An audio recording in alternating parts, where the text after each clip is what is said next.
people who say your identity has nothing to do with work, I don't believe that that's theologically correct, because we're born. We're born to work, and we're called to work, and we're designed by nature to be certain kind of workers. But if my identity is completely anchored in that, I'm going to have problems.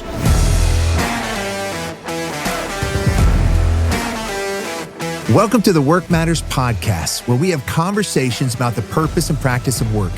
Each week, you'll want to join us to hear from different leaders in different industries and roles wrestle over how their faith intersects their work.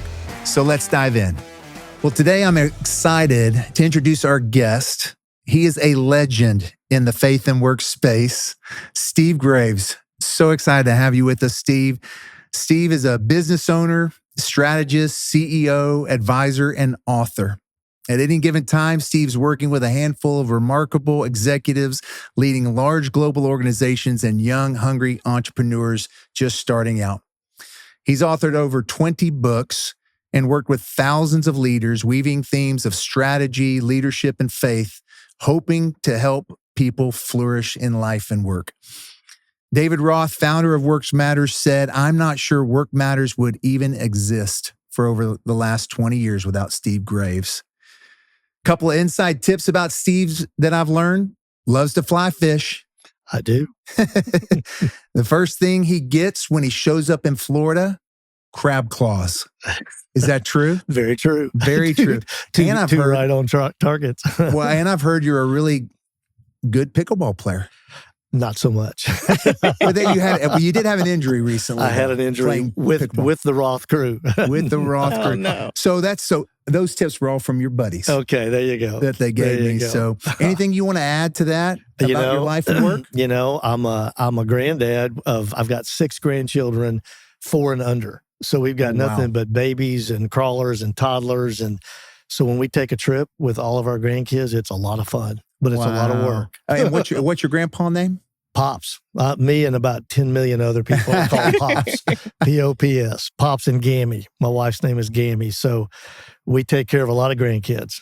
Oh, I love that. Yeah, I love that. I bet you're a fun grandpa. I try to be. I bet you are. That's awesome.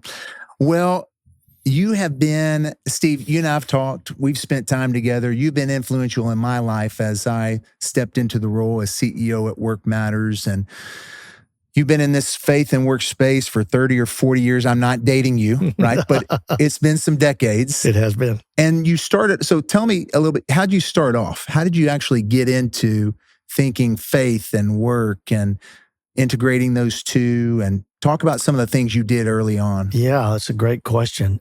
It pushes me back a long ways. Originally, even before my original business partner, Tom Addington, and I started our company, which then grew into the Life at Work magazine, which was kind of a little bit of an early rocket around the faith work space years and years ago. Even before that, I was a guy that as my spiritual life began to really take off in college, high school, late high school and early college, I knew I wanted to be very active, involved in some kind of ministry, kind of a ministry involvement, but I wasn't ever really comfortable that it was supposed to be on the Sunday side of life exclusively. As in, translated, I wasn't sure I really wanted to pastor a church or be a missionary on the mission field. I was always trying to bend it just by my own personal calling and appetite. I was always more curious about what it looked like for it to show up on Monday afternoon at 2:30 in the afternoon, working at Walmart or working as a broker or whatever it might be. And that's where I really began early in my biblical studies, trying to ask and answer questions that related to that.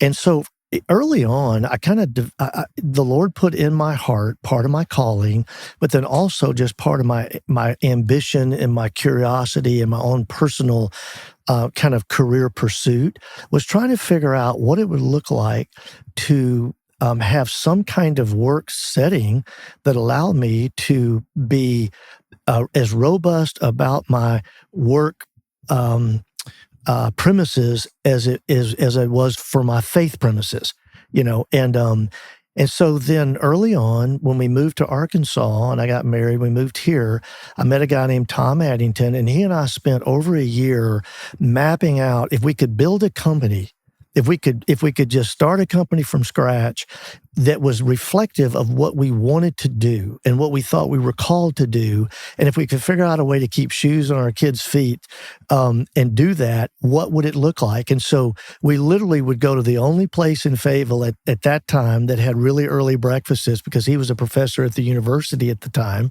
And so we met for every week for over a year, scribbling out this idea of building a company that basically would blend biblical wisdom with business excellence through some various expressions, writing and counseling, not counseling, but consulting and writing and teaching, stuff like that.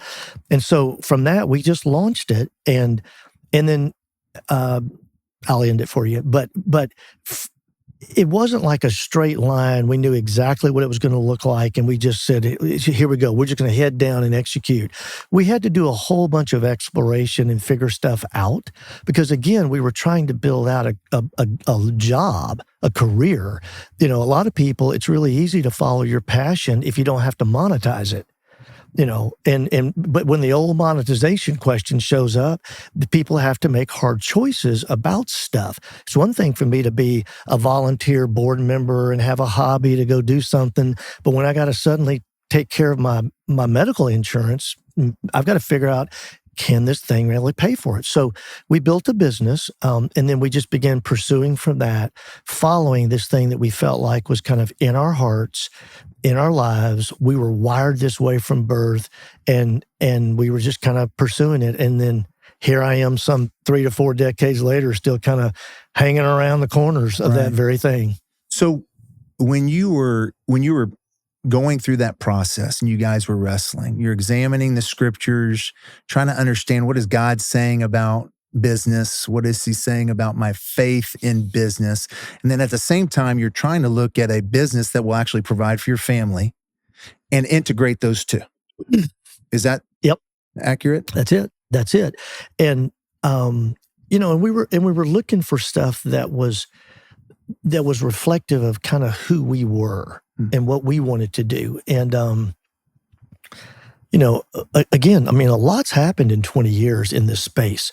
There wasn't a lot out there 20 or 25 or 30 years ago or 35 years ago. This was before a lot of the stuff that we know about. BAM, Business as Missions, hadn't really been doing anything. A lot of the Tim Keller stuff hadn't really started. A lot of the things that were going on was still, it hadn't been developed. And so we had a little bit of a blue sky to figure out a lot of stuff, and then when we fumbled upon building a magazine called Life at Work, that was kind of the rocket and the focus that put us on kind of a 4-lane highway that allowed us to really intentionally with some real focus and resources really pursue this as a subject matter and as a space. It's kind of like at the corner, if you just think about it, at the corner of a person's spiritual life, their faith life, everything that has to do with their life with Jesus, and then the other intersection is everything that has to do with their work life, everything that has any point of reference for what it is I go do in this thing called work in my career for 10, 20, 30, 40, 50, 60 years. Well, what we said is those two things actually come to an intersection or a corner, and we just said, we're going to put up a bench and just sit down right there, and that's where we're going to spend our life, right there. And so, it was kind of hard to figure out. I remember having a bunch of buddies that I went to, because I'd gone to seminary. I got a master's and a doctorate from seminary in theology and philosophy. And so I remember I had a bunch of buddies that were like, dude, like, what are you doing? Like, what are you doing out there? How come you're not pastoring? I would say, well, that's not really what I think I want to do right now. And so figuring out that expression from a vocation wasn't necessarily really easy. We had to work on that one, but we worked it out. It sounds like you, your partner, and Jesus were on this journey of pioneering. That's it. What was that like for you? Well, it was your key. the triad is the perfect example, but the key word, the actionable word of pioneering is perfect, because everything that you think of when you think of pioneering, it was us. I mean, we sat down with our wives. We went to this restaurant in Fayetteville that's no longer there, obviously. And remember, we sat down it was the only gourmet hamburger place in Northwest Arkansas that we knew of. And so we go to this place and we sat down with our wives and we said, hey, what would y'all think if we both quit our jobs and we both started this new business? And we're kind of like, but before you answer, we promise if it doesn't work, at the end of the first year, we'll go get real jobs. We'll do this. You know our work ethic. You know, we both are really hard workers, and we'll figure something out. But like, what would you think about that? And they were both kind of like, yeah, you know, I don't know. And then every year after that, we would take them back to the same restaurant for a stay of execution for one more year. Right. One more year. But the pioneering piece, I mean, you know, there were some tough weeks. It wasn't like money was just flowing everywhere. We were having to figure out some stuff that we tried didn't work. You know, we were always trying to figure out how to really follow the Lord, not just our own passions and interest. And sometimes that's an easy journey. Sometimes that's a hard journey. And anybody that's pioneered knows that is a fact. You know, it's not easy to, I mean, you know, like sometimes our desires are lined up completely with God's desires. Sometimes they're not. Sometimes I'm wanting to be a little faster, or a little slower, or less hesitant, or my vision's way bigger than what the Lord wanted, or what's smaller. And so getting all of that aligned was not always easy, but we were clearly pioneering for the first 3, 4, 5, 6 years for sure. No question, you know. But again, the Life at Work magazine days gave us a lot of framework and a lot of structure to really put stuff onto, because at that time,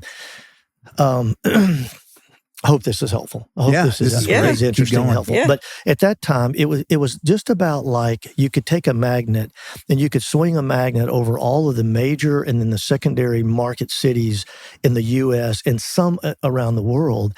And if there was a Christian that had any level of interest and appetite in this intersection thing we were talking about, they just kind of raised their hand, they floated to the top, and they immediately became a subscriber of our magazine. You know, and I think we ended with about 125,000 paid subscribers at the end when we ended up having to do some stuff with it.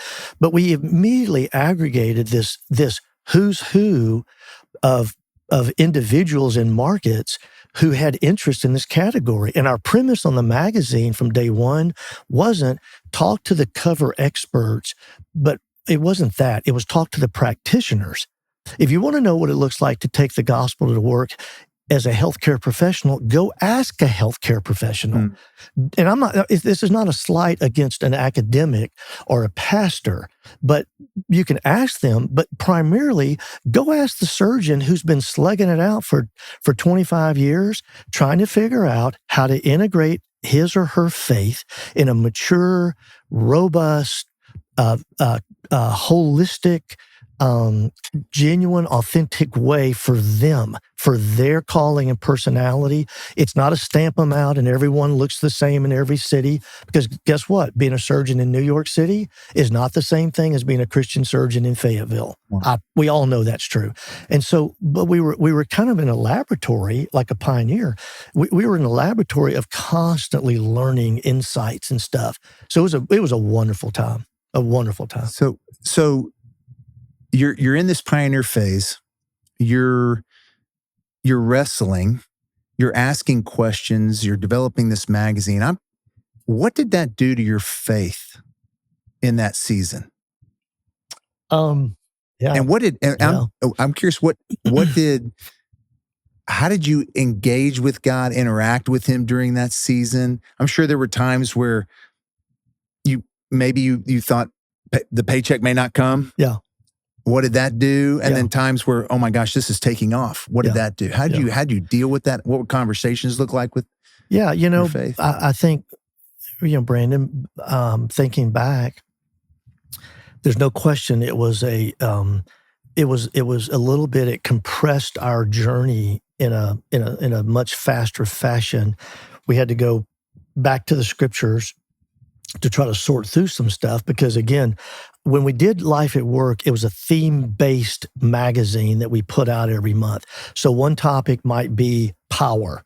One topic might be laughter. One topic might be money, or it might be relationships, or it might be strategy, whatever. We would pick a topic from this side of the intersection, from the business side of the world, and then we would say, great, what does the world of faith, specifically the scriptures, have to say about that?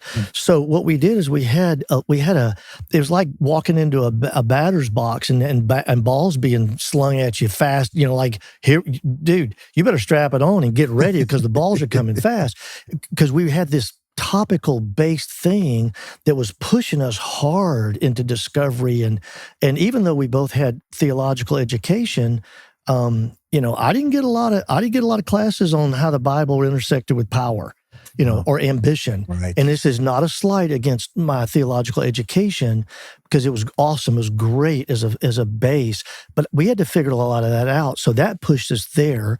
We had to learn how to partner with people. And as a general rule, a lot of Christians and Christian organizations aren't really, they're not at their best with partnering. We're at our best when we're by ourselves.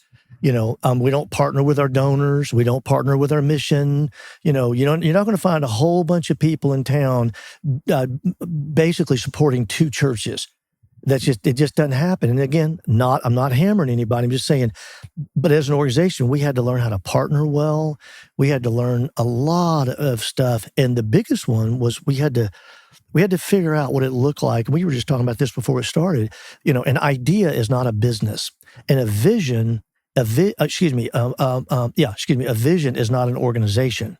An idea is also not a sustainable business, and a vision is not a sustainable organization. What we had to do is figure out how we were going to build an enduring, sustainable business organization that could, what kind of container could hold this thing for us for a few years. So we were constantly being pressed, Brandon, to personal levels of growth and challenge.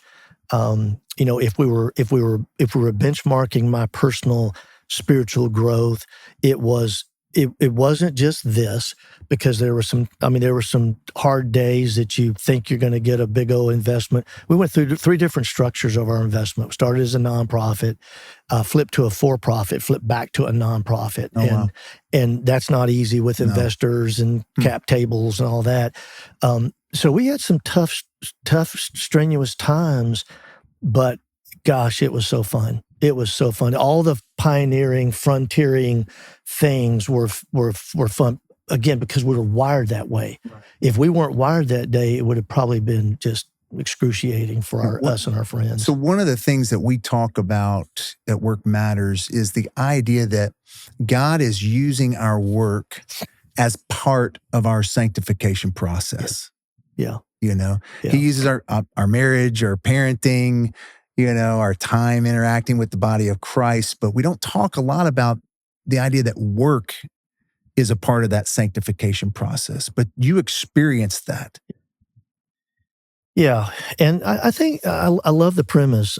It actually drives me back to two different thoughts. One is, I remember one day in our Life at Work days, Tom and I were sitting in Chicago eating lunch with a guy named Bill Pollard, who was Don Soderquist's son-in-law.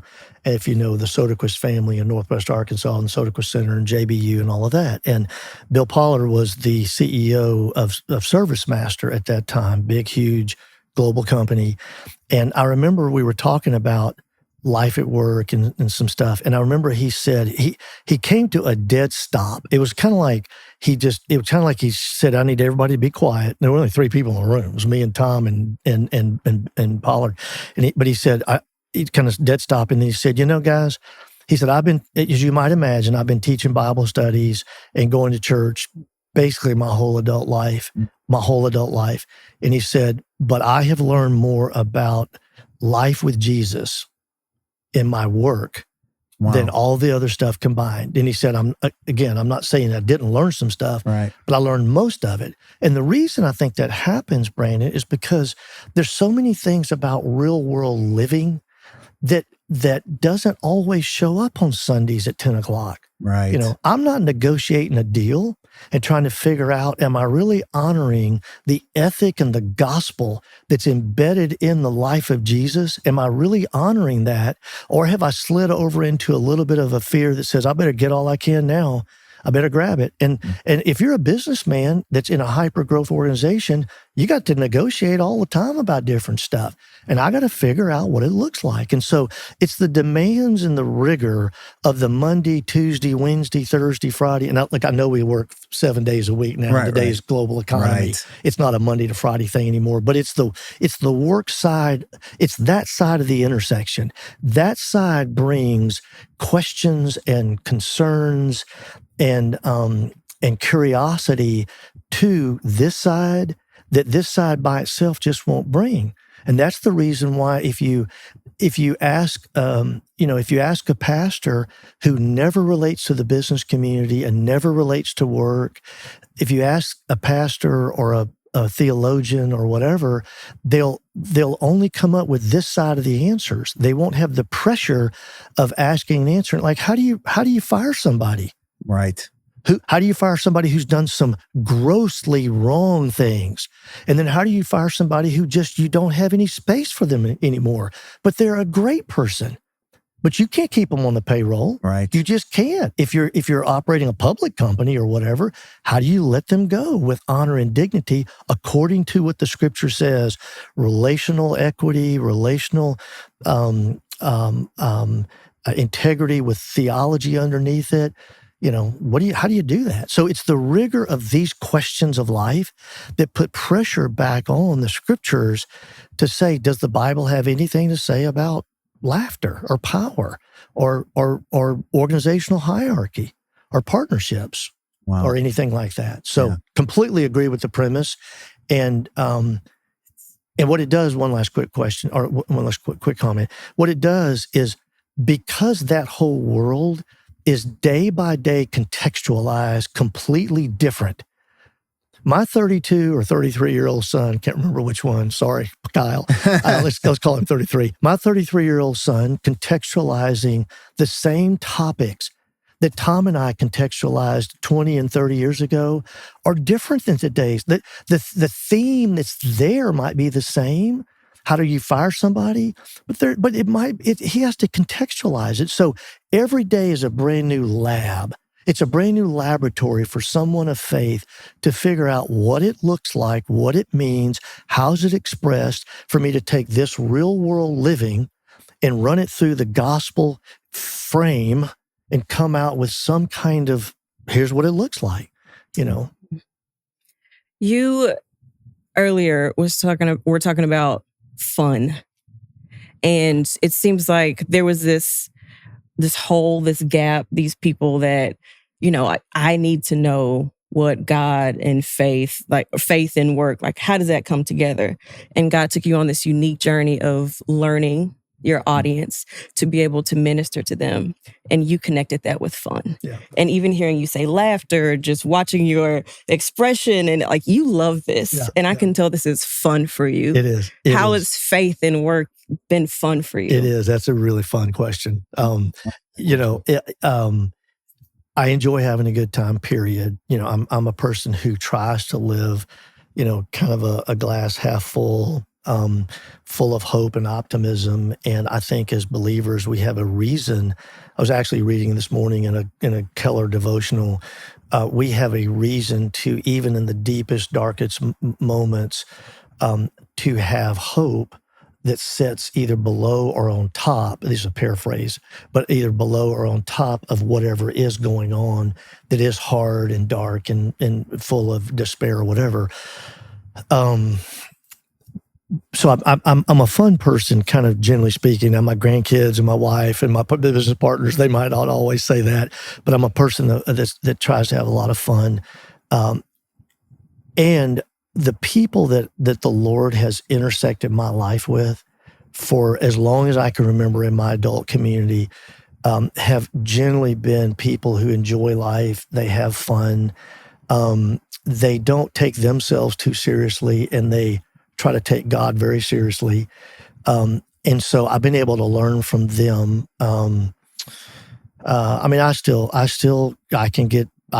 stress can get me, heartaches and hurdles can punch at me. But I do enjoy having a lot of fun. And, I'm a guy who really, I try to hang with people that reflect the kind of life I want to have. And I don't know where I first read it, but I do believe over time we kind of become a lot more like our community and the people we run with and hang with than maybe we ever thought we would, or maybe we ever even thought we wanted to. But like, we just do. We take on their mannerisms, their approaches, their thinking, their perspectives, their theology, whatever. So, yeah, I'm a guy that likes to have a little fun. I love that. So we have multiple generations right now in the workforce. Yeah. My dad's still working. I'm working. My kids are working. We have multiple generations that are in the workforce. We all kind of see work a little differently. Yeah. We relate to it a little differently. What have you noticed are unique strengths or challenges generationally living out faith and work? Yeah. No question about it. Every generation has a different work box.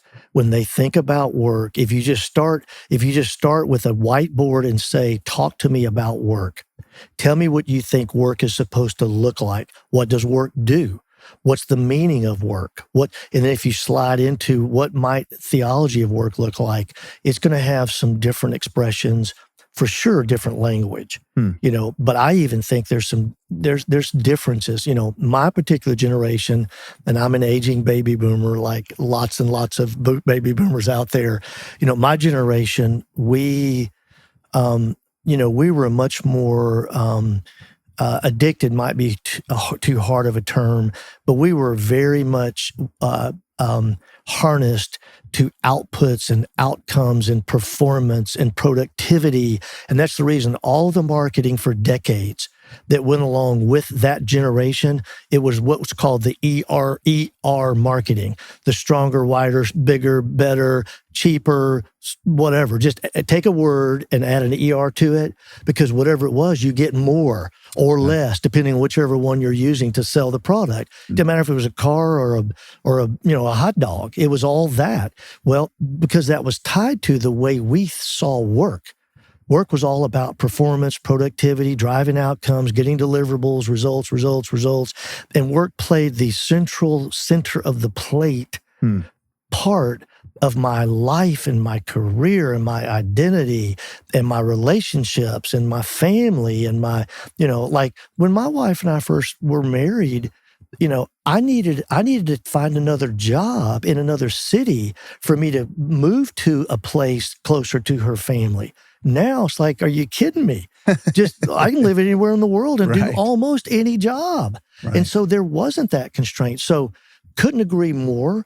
And I think probably the assumed question underneath that is we've got to do a good job of contextualizing the work-faith conversation into each generation as each generation emerges, because it's not a matter of just taking my generation or even the generation older than me and just trying to force feed it down to the next generation. That just doesn't work, right? Because they think differently about work. But the begging questions of the gospel are still there. What does it mean? What does it look like?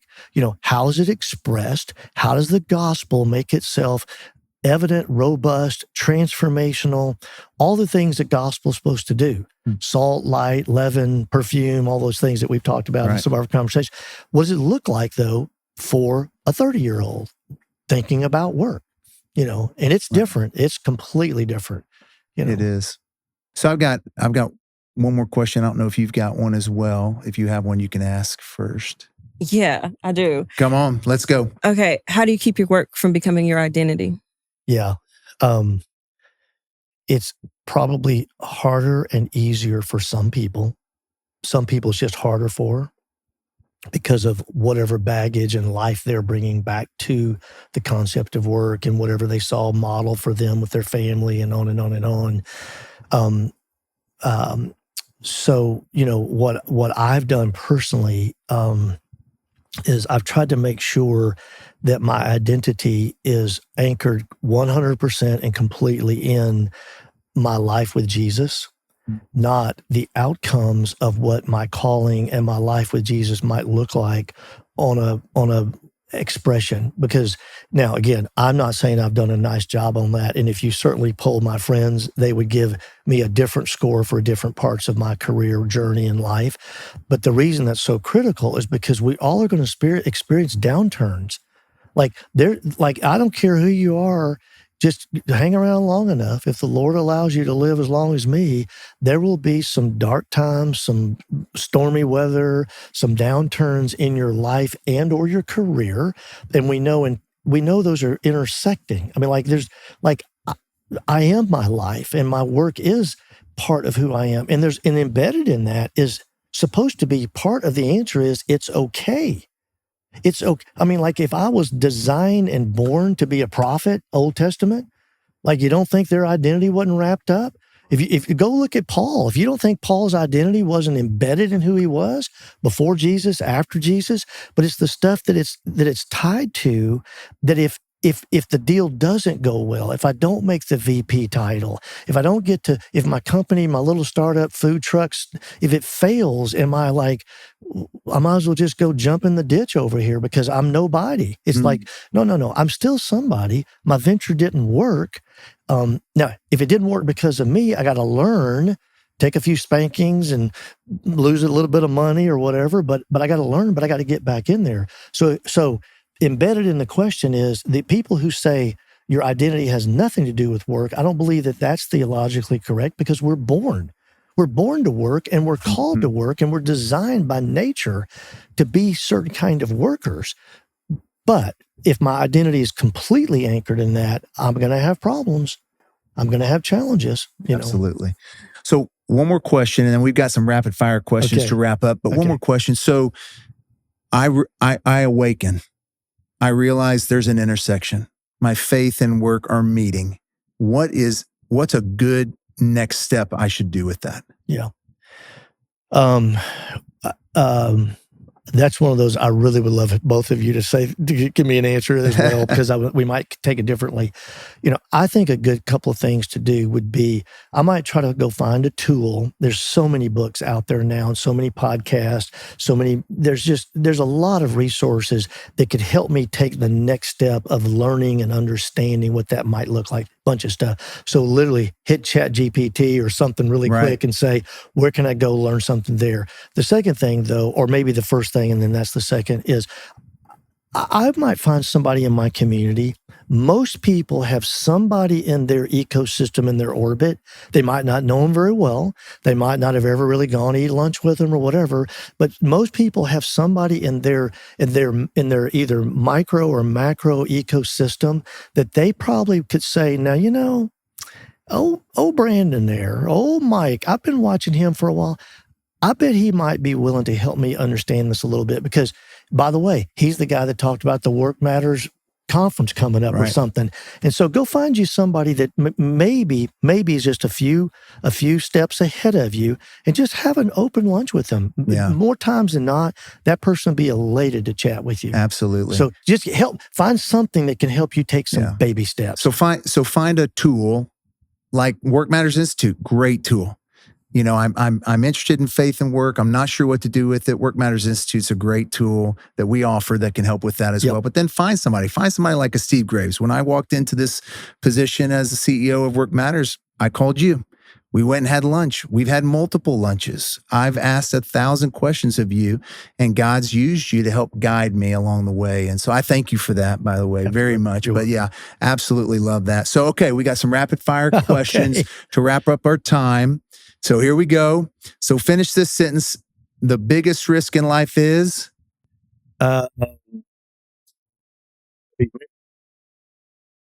Getting married. Okay. Who you marry. Who you marry. Okay. Ask him again. I might have. Okay, here we go.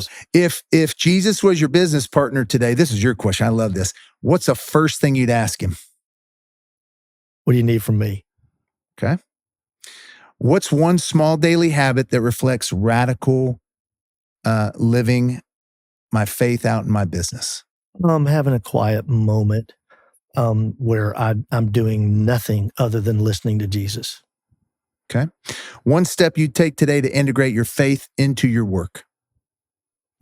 Find a passage of scripture that pushes me a little bit in a category specific topic. Okay. Last one, bucket list fishing destination. Oh, going in December, going to South Caicos, a wade fishing only experience, taking my wife, and going to be fishing for bonefish, wade fishing for bonefish. Okay. Well, have fun. I will. That'll Can't be wait. awesome. Can't wait. And I don't know if you can get crab claws down there like you can in Florida, but I venture to guess you will figure that out. I will be asking. I'll be asking. Yes, you will. Steve, thank you so much. Listen, thanks We for really letting me be appreciate here our with time you. It's been a ton of fun. Yeah, Appreciate absolutely. you guys. Thank you for joining us for the Work Matters podcast. To continue this conversation about faith and work, please share it with a friend. Make sure you subscribe to get notifications when we launch new episodes. For more information about the work we're doing at Work Matters and how we can best serve you, visit us at workmatters.org.